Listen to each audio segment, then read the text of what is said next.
Salam. Tiada hari tanpa menginjil, tiada hari tanpa bersaksi.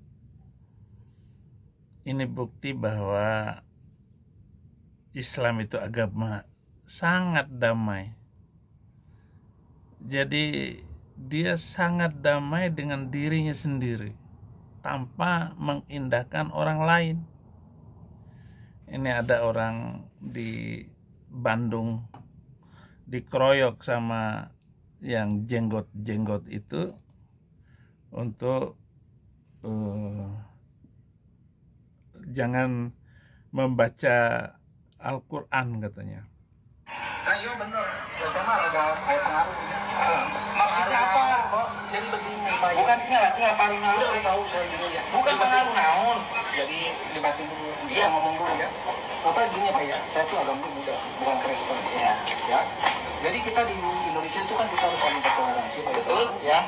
Bapak kan suka, saya mohon maaf jangan tersinggung ya. Suka baca Al-Quran. Bukan saya nggak benci dengan agama Islam. Saya hormat dengan agama Bapak ya. Tapi jangan dibaca dong. Saya naik ke atas mau jemur baju, baca Quran. Siapa yang bacanya? Dari masjid. Emang hai balik ke masjid.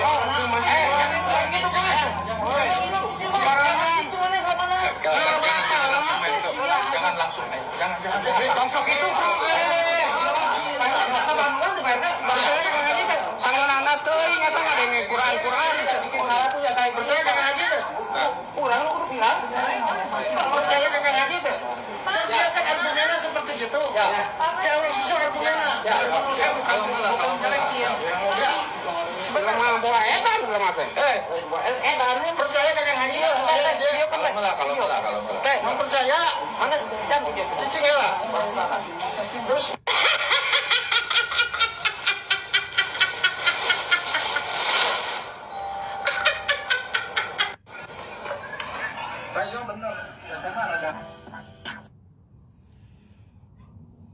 Kenapa Muslim begitu damai dan ajaran agama itu damai sekali, tapi bagi orang lain mengerikan? Kenapa banyak orang murtad setelah Mamat mati?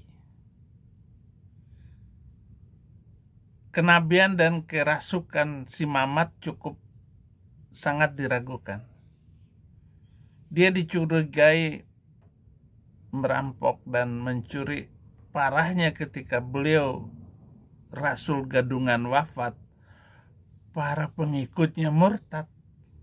Secara akal sehat, orang-orang yang masuk Islam pada masa itu dipaksa dengan kekerasan. Ya, contoh seperti video tadi, orang Buddha lalu bicara di medsos, lalu dicari ini siapa ini ya? Oh ini dia nih dia. Medsos ini hati-hati.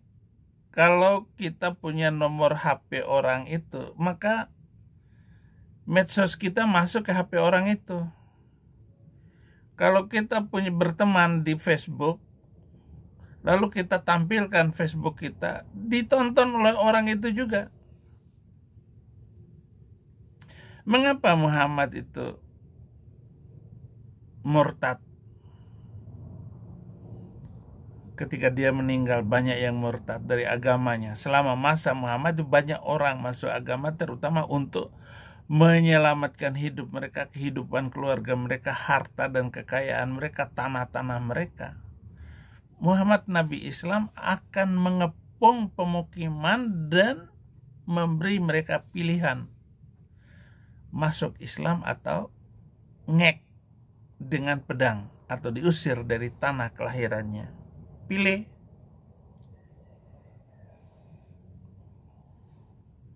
Orang-orang yang masuk agama dalam jumlah besar waktu itu untuk menyelamatkan hidup mereka. Setelah satu serangan semacam itu di pemukiman lain, Nabi diracuni oleh seorang wanita Yahudi yang anak dan suaminya, keluarganya sudah dibabat habis oleh baginda. Ya, pertanyaannya kenapa agama itu sampai sekarang banyak pengikutnya? Diancam. Diancam seperti tadi.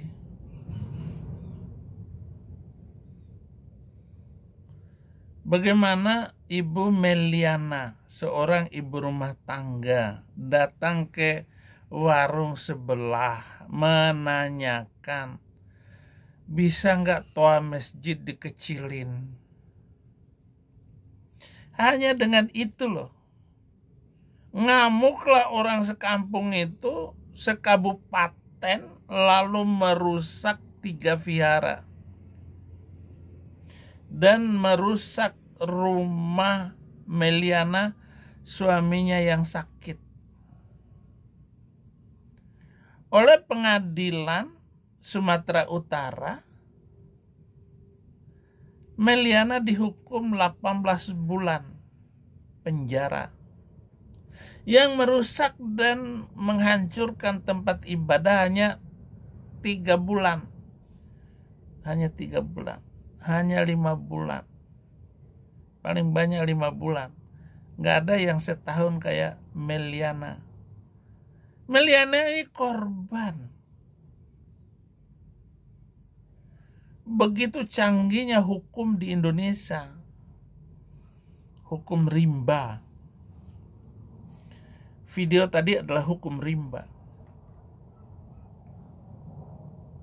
Maka ketika berita kematian orang yang memaksa mereka masuk agama Islam menyebar,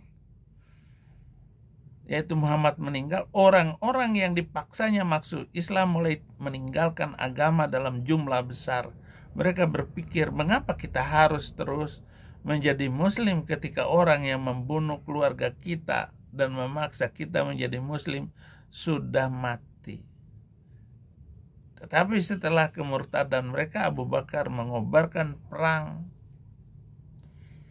melawan orang-orang yang murtad dan para nabi palsu, memaksa mereka kembali ke Islam lagi. Itulah Abu Bakar. Tapi Abu Bakar hanya hidup 2 tahun kemudian diracun. Kemungkinan yang meracuni adalah Umar bin Khattab.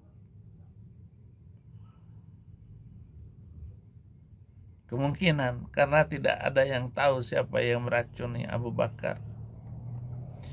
Muhammad adalah nabi palsu paling nyata di dunia, fenomenal di dunia. Dia memaksa orang masuk ke agamanya ketika dia menyadari kata-katanya tidak cukup untuk meyakinkan mereka jika Islam adalah agama damai sebagaimana Muslim ingin kita percaya. Mengapa nabi mereka harus memaksa orang untuk menerima kenabiannya, dan mengapa orang-orang dipaksa untuk kehalifan oleh pengganti nabi untuk tetap dalam agama. Kata-kata mutiara dan ajakan beliau itu untuk menaklukkan wilayah orang lain, saya telah diperintahkan Allah untuk memerangi orang-orang sampai mereka menjadi muslim. Hanya dengan begitu nyawa dan harta mereka akan diselamatkan dariku. Dia merampok, dia mengambil harta orang.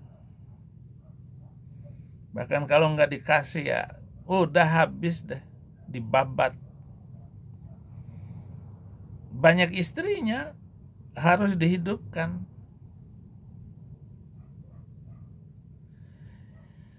Inilah kata-kata yang ditulis juga dalam hadis di dalam Al-Quran.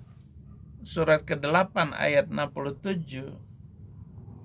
Tidak pantas seorang nabi mempunyai tawanan perang sampai seluruh bumi ditaklukkan kepada dia. Harus tunduk kepada kekuasaan Muhammad. Itu ditulis dalam Quran. Semacam itukah nabi? Semacam itukah orang yang dimuliakan itu? Semacam itukah utusan Allah? Komen di bawah. Tuhan Yesus memberkati.